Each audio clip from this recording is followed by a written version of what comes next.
Welcome to Chandru maths. Intelligence bureau security assistant motor transport ரெக்ரூட்மெண்ட்டுக்கான tier 1ஓட result announce பண்ணிட்டாங்க.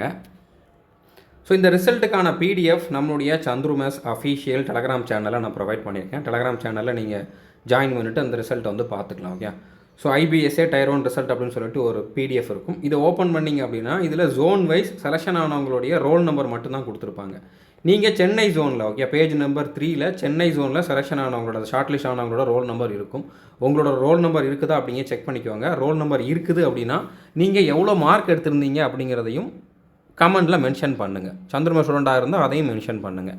ஏன்னா கட் ஆஃப் வந்து எப்போவுமே ஐபியில் வந்து சொல்ல மாட்டாங்க. உங்களோட மார்க்கை வச்சு மினிமம் இவ்வளோ மார்க் எடுத்தால் குவாலிஃபை ஆக முடியும் அப்படின்னு சொல்லி அடுத்தடுத்து வர ரெக்ரூட்மெண்ட்டுக்கு வந்து நம்ம சொல்ல முடியும். அதனால தான் நான் கேட்குறேன். ஓகே, அதுக்கப்புறம் இதுக்கான டயர் 2 வந்து பார்த்தீங்கன்னா உங்களுக்கு motor mechanism and driving test இருக்கும்.